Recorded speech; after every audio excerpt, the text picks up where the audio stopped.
ఇంకో విషయం ఏంటంటే ఎవరైతే బెనిఫిషరీస్ ఉన్నారో వాళ్ళు కాకుండా రెంటర్స్ కి రెంట్కి ఇస్తున్నారు.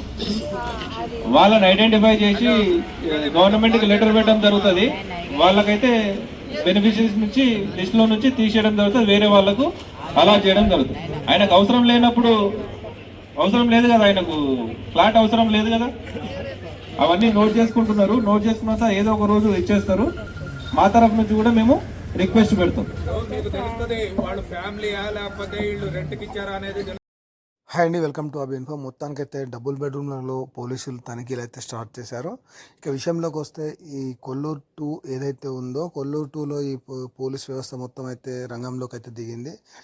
ఎందుకంటే అక్కడ ఇల్లీగల్ యాక్టివిటీస్ ఏమైనా జరుగుతున్నాయా, అక్కడ ఎంతమంది ఉంటున్నారు, ఇంకెవరెవరు ఉండాలి, అలాగే అక్కడ వెహికల్స్ నంబర్ ప్లేట్స్ లేని వెహికల్స్ అవన్నీ మొత్తం అయితే చెకింగ్ అయితే చేశారు. తర్వాత బెనిఫిషియరీస్ గురించి కూడా మాట్లాడారు. దీనికి సంబంధించి ఫుల్ వీడియో మన ఛానల్లో అప్లోడ్ అయితే చేశాను. నా వాయిస్ ఎండింగ్లో ఇస్తాను, పూర్తి వీడియో చూడండి. మన ఛానల్ అయితే సబ్స్క్రైబ్ చేసి లైక్ చేసి సపోర్ట్ చేయండి. మీకు ఎప్పటికప్పుడు ఇలాంటి తాజా సమాచారం అయితే మేము ముందుకైతే తీసుకొస్తుంటాను కాబట్టి మన ఛానల్ అయితే సబ్స్క్రైబ్ చేసి లైక్ చేసి సపోర్ట్ చేయండి. Thank you.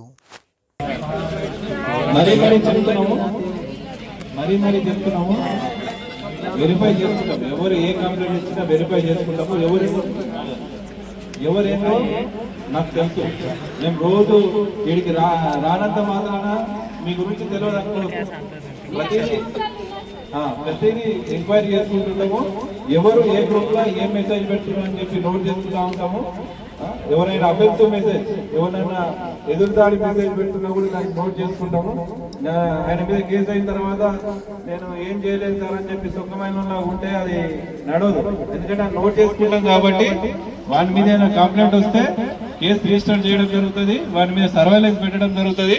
2 కేసులు అయితే రౌడీ షీట్ కూడా ఓపెన్ చేయడం జరుగుతుంది. జాగ్రత్తగా ఉండండి.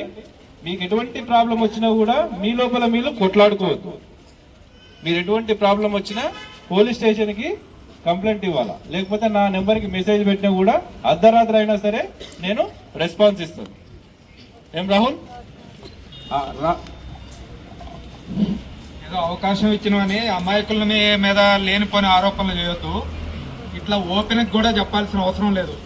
ఫలానా వాళ్ళు తప్పు చేస్తున్నారని మీరు చెప్తే మేము వెరిఫై చేసుకుంటాం. అంతేగాని మీరు అనవసరంగా వాళ్ళని ఇబ్బంది పెట్టడం, లేకపోతే మంచిగా ఉండే వాళ్ళని కావాలని పేరు చెప్పడం అట్లాంటివి చేయకూడదు. మాకు తెలుస్తుంది, మాకు ఇన్ఫర్మేషన్ వస్తుంది. ఎవరు తప్పు చేసినా కూడా ఈజీగా ఐడెంటిఫై అవుతారు. మీ పక్కన ఎవరుంటున్నారు ఏంది వాళ్ళు మంచి చెడు తెలుసుకోండి. అదేవిధంగా ఈ మధ్య యూత్ ఏది ఇన్స్టాగ్రామ్లో ఫేస్బుక్లో పరిచయాలు పెంచుకొని అసలు ముక్కు మొహం తెలవకుండా కూడా వాళ్ళతో పరిచయాలు పెట్టుకొని కన్న తల్లిదండ్రులనే మోసం చేసి వెళ్ళిపోతున్నారు. తర్వాత అనవసరంగా ఇబ్బందులు పడుతున్నారు. ఈ మధ్య కొన్ని కేసులు కూడా అయినాయి, మీకు తెలుసు, పేపర్లు చదువుతున్నారు.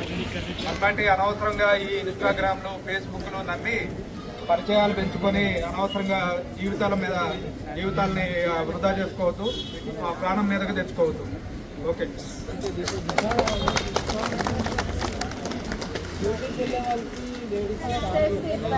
బస్సు కావాలి అంతే కదా.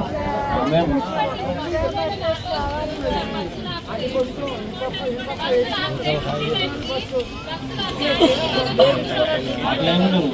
వాళ్ళు తిడితే మాకు వచ్చి కంప్లైంట్ ఇస్తారు వాళ్ళు.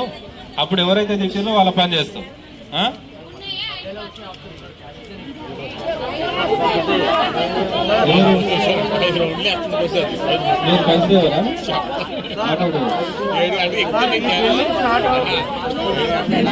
ఒక్క నిమిషం, మీరు అట్లా కాదు, మీ సమస్యలు ఏమన్నాయో అన్నీ ఒకటి రాసుకొని మొత్తం అందరి తరఫున ఒకటి ఇవ్వండి మాకు. అందులో మేము చేయగలిగినవి అన్నీ చెప్పి ఆ కన్సర్న్ డిపార్ట్మెంట్ వాళ్ళు చెప్పి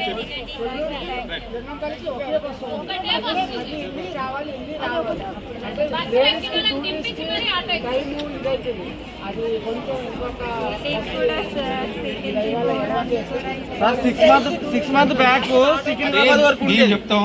ఈ కన్సర్న్ ఇక్కడ ఎవరైతే కార్పొరేటర్ ఉన్నాడో, లేకపోతే ఎమ్మెల్యే గారి దృష్టికో, లేకపోతే అట్లా ఇక్కడ అధికారుల దృష్టికి తీసుకెళ్తాం. మీరు ఫస్ట్ ఏమేమి